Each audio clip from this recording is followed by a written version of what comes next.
The Buffalo Soldiers. Table of Contents. A New Army. Black soldiers have a long history in the United States.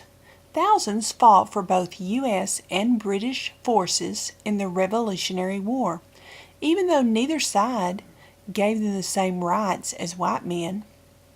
Even more black soldiers, more than 170,000, fought for the North's Army during the Civil War from 1861 to 1865. After the Civil War ended in 1865, Congress created the first peacetime regiments of black soldiers. These regiments would come to be known as the Buffalo Soldiers. Many black men who joined these regiments had fought in the Civil War. Many others were former slaves. As a farmer turned soldier, Charles Creek said, "I got tired of looking mules in the face from sunrise to sunset, thought there must be a better living in this world." He and others joined because the U.S. Army presented black men with new opportunities. Black Union Army troops in 1865. Field workers stand in a Florida cotton field in 1879. Hard labor was the only work available to many black people after the Civil War, often the same work they had done as slaves. Although the Civil War ended slavery in the United States, black people still faced discrimination. It was hard for them to find work, and when they did, they were often paid less than white workers or weren't paid at all.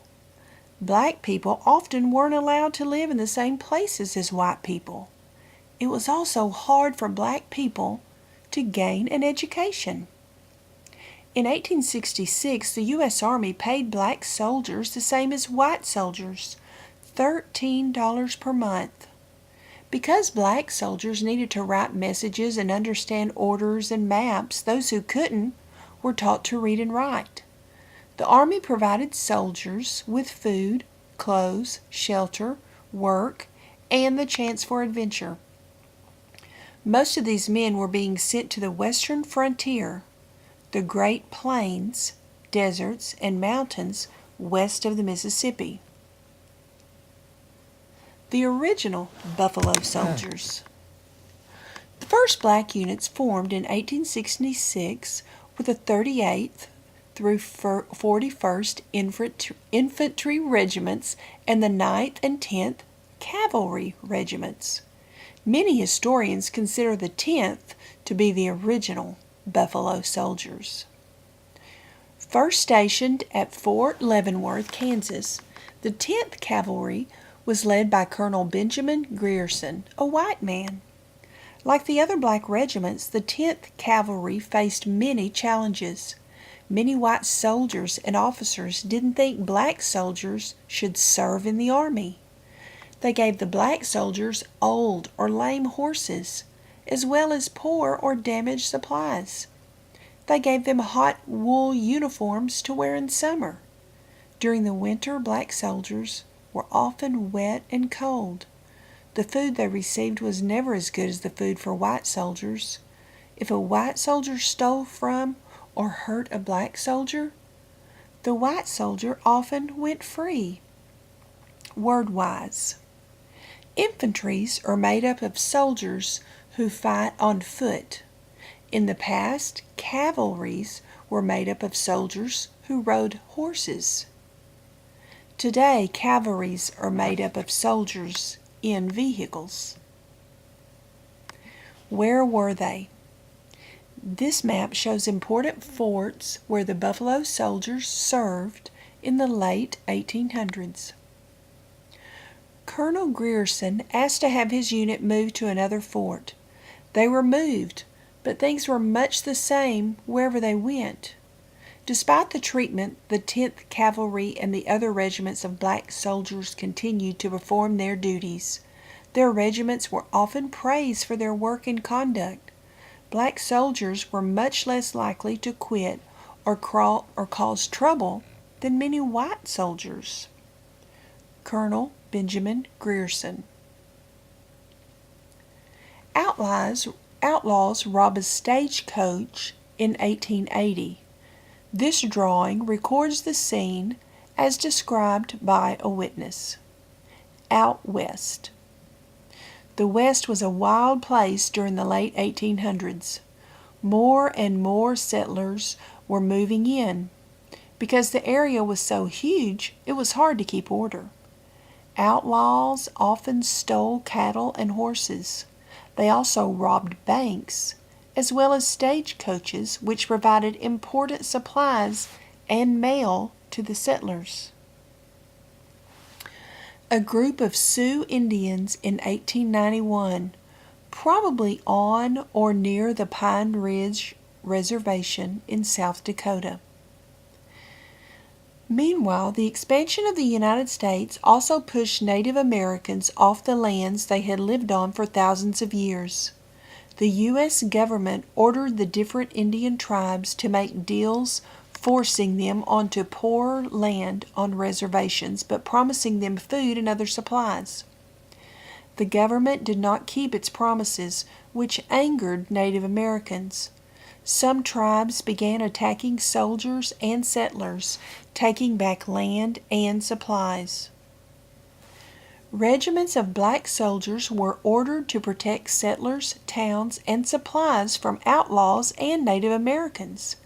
Yet because of their skin color, the black soldiers were rarely welcomed in towns. Between 1866 and 1875, the 10th Cavalry was stationed in different places around Kansas and Indian Territory, now Oklahoma. It was during this time that they earned the name Buffalo Soldiers. 19th century illustration of an 1868 battle between Buffalo Soldiers and Southern Plains Indians. The name came from Native Americans. Some say Comanches gave the 10th the name, while others say it was the Cheyennes.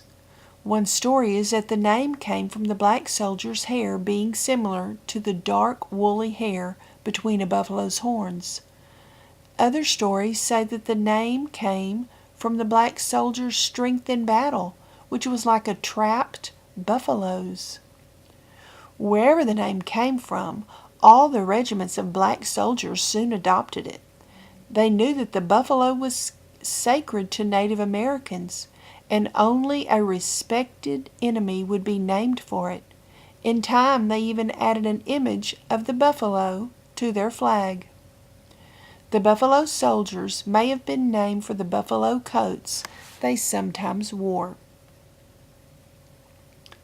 The 9th and 10th Cavalries combined. In 1875, the 10th Cavalry was sent to Texas, where it joined the 9th Cavalry. At that time, the government was trying to force the Apache tribes to move onto reservations in Arizona. Knowing the government would not keep its promises and not wanting to live on poor land from their home, the Apaches fought back. The warrior chief Victorio had led a band of excellent fighters since the 1850s. They had been attacking settlements and U.S. troops for years. Colonel Grierson and the 9th and 10th Cavalries were ordered to capture Victorio. After many battles and chases, they finally drove him into Mexico. He died there in 1880. Afterward, the 10th Cavalry remained in the Southwest for years. Trying to bring the Apaches under control, the 9th Cavalry was sent to Indian Territory, where they fought outlaws and settlers who were trying to take land set aside for Native Americans. Apache Chief Victorio in 1877. Later service. The Buffalo Soldiers continued to work in the West, earning 14 Medals of Honor between 1870 and 1890. The Medal of Honor is the highest award a U.S. soldier can earn. In 1898, the Buffalo Soldiers fought in the Spanish-American War. They took part in many battles and earned 5 Medals of Honor. Even so, some leaders in the U.S. Army still thought black soldiers were unable to perform as well as white soldiers. Yellowstone National Park, 1896. Buffalo soldiers on bikes. How would you like to ride a bike without brakes in the mountains? That's just what the Buffalo Soldiers did in the 1890s. The Army wanted to see if bikes could replace horses, since bikes were cheaper and easier to care for. The soldiers rode 1,900 miles from Fort Missoula, Montana to St. Louis, Missouri. After that war, between 1899 and 1904, the Buffalo Soldiers worked as park rangers, serving in several national parks in California. They built roads and trails, fought forest fires, and stopped people from hunting animals and stealing timber. During World Wars I and II, new black regiments formed, but they were still called Buffalo Soldiers and were still led by white officers. They were kept separate from white soldiers until the Korean War, when the troops were mixed in with other units. A mixed unit of black and white soldiers serves in Korea in 1950. The Buffalo Soldier Monument at Fort Leavenworth, Kansas. The Buffalo Soldiers' Legacy. People haven't forgotten about the Buffalo Soldiers. Many books have been written about them and monuments raised to them. History remembers the Buffalo Soldiers as tough men who took on tough jobs. Although they were often treated poorly and often faced discrimination, they fought to prove they were good at their jobs. Their bravery and service are an important part of America's history.